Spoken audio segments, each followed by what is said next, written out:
आप सभी को मेरा नमस्कार। देवगन हिंदी क्लासेज में आपका हार्दिक अभिनंदन है, स्वागत है। जय श्री कृष्णा, राधे राधे।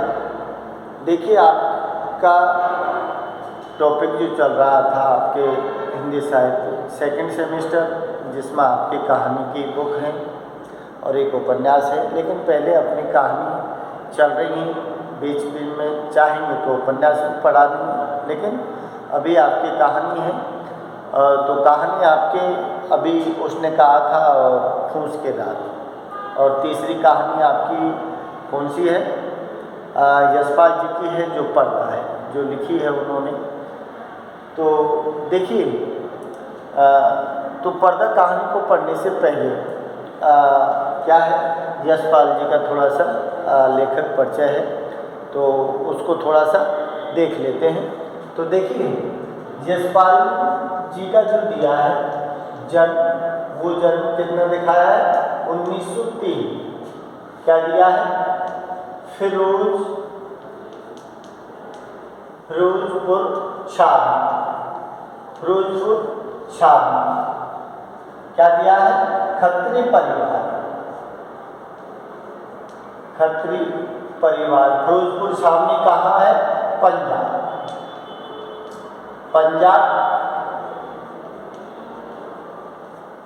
फिरोजपुर छावनी पंजाब 1903 में खत्री परिवार में इनका जन्म हुआ है। और जो फिरोजपुर छावनी है वो पंजाब में पड़ती है।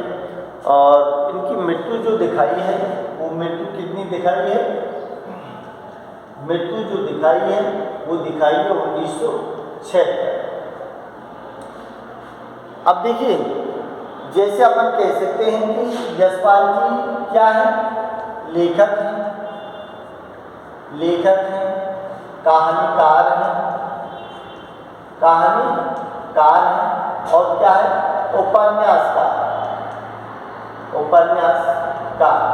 इसका मतलब कि एक लेखक, एक कहानीकार, एक उपन्यासकार। क्योंकि मुंशी प्रेमचंद के बाद जो कहानियों में यथार्थ की झलक देखने को मिलती है, वो यशपाल जी की कहानियों में ही मिलती है।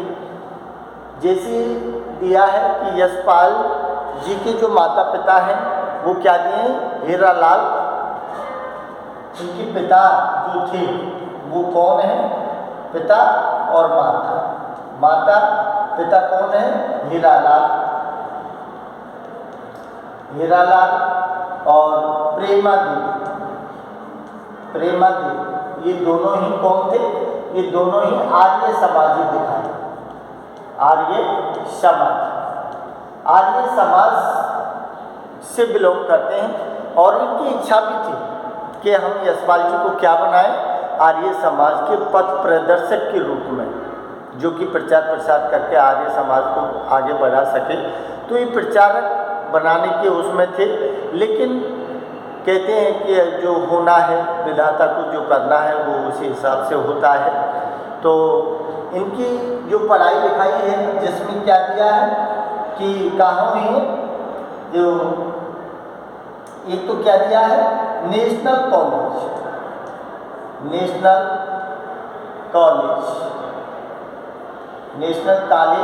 कहाँ दिया है? लाहौर।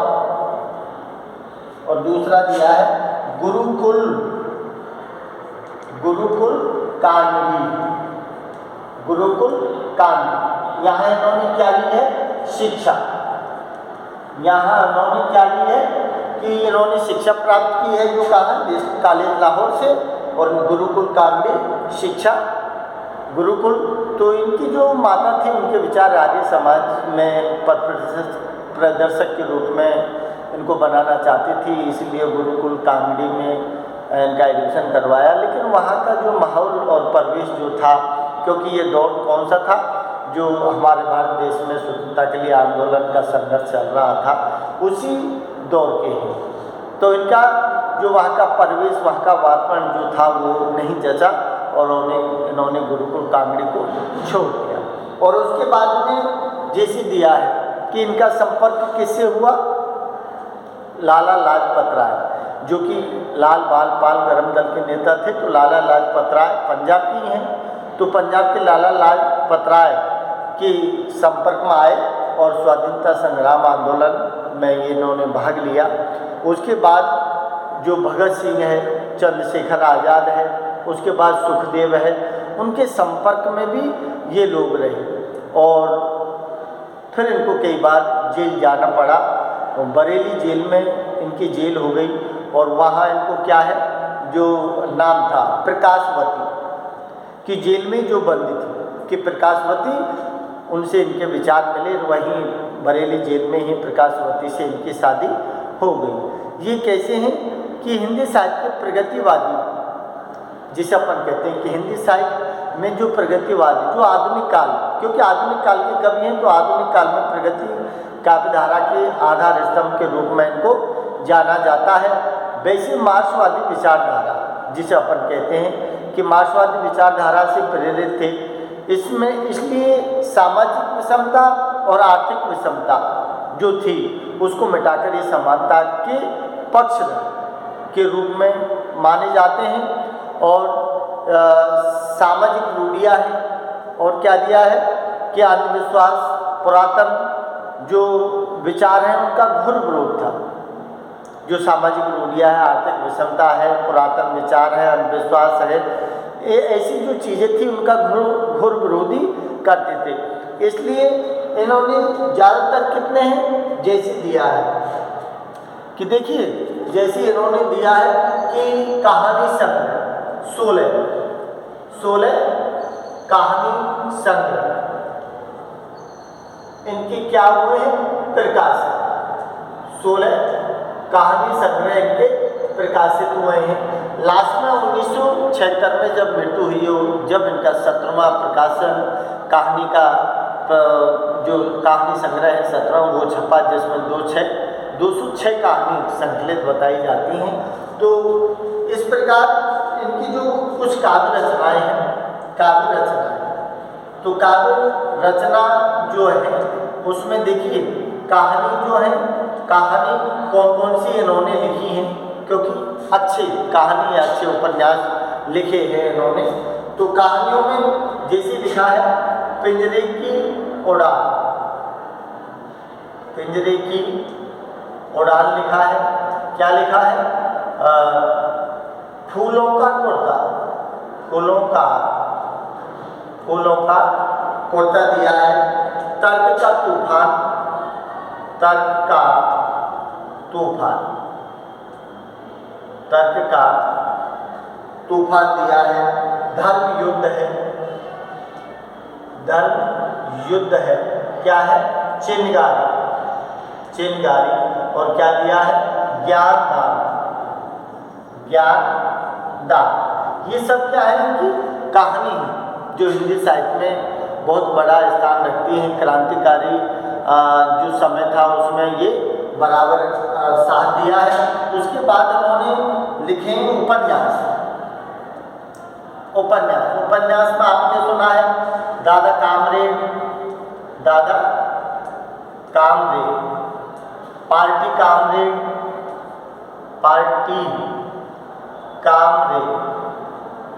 क्या लिखा है, अमिता। क्या लिखा है, दिव्या। क्या लिखा है, झूठा सच। क्या लिखा है, देशद्रोही। ये सारे अच्छे उपन्यास हैं। झूठा सच उपन्यास इनका बहुत अच्छा उपन्यास है, जो भारत पाकिस्तान का विभाजन है उसकी कहानी को इसमें रखा गया है। और उसके बाद में निबंध जो है, कुछ निबंध हैं कुछ जिसमें दिया है चक्कर क्लब दिया है। न्याय का संघर्ष है।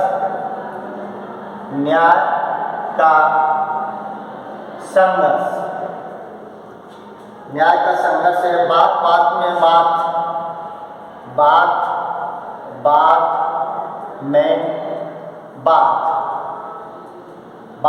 में बात। और एक इन्होंने क्या लिखी है, आत्मकथा। इनकी खुद की आत्मकथा है, आत्मकथा, जिसका नाम क्या दिया है? सिंहावलोकन।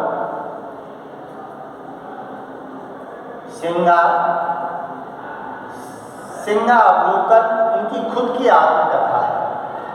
सिंहावलोकन खुद की आत्मकथा है। तो ये इनके एक संक्षिप्त, क्योंकि कहानी है, आपकी कहानी पढ़ने से पहले थोड़ी सी लेखक परिचय, उनकी प्रमुख काव्य रचनाएं, तो उनसे इनकी जो कहानी है वो जिस तरह से इनकी कहानियों में प्रमुख किसको स्थान दिया है? जो सामाजिक विषमता है, आर्थिक विषमता है, जो उत्पीड़न की भावना है, नहीं क्या, सामाजिक जो संघर्ष है, उसको, इन सारी चीज़ों को एक मुद्दा बनाया है इन्होंने। तो मुंशी प्रेमचंद के बाद यथार्थ की स्थिति पर जो है कहानियों को देखने को मिलती हैं, कहानियों में यथार्थ की स्थिति वो यशपाल जी की है। उन्हीं में से एक पर्दा कहानी है जिसमें समाज के व्यक्ति, समाज की गरीबी और गरीबी में किस तरह से ऋण के बोझ से चलते हुए आदमी अपनी इच्छाओं की, अपने परिवार की किस तरह से जिम्मेदारी उठाता है और किस तरह से अपन को जीवन को जीता है। तो इस तरह से पर्दा कहानी है जिसमें दिया गया है। आपको अच्छा लगे शेयर करो, लाइक करो और सब्सक्राइब करो। नमस्कार।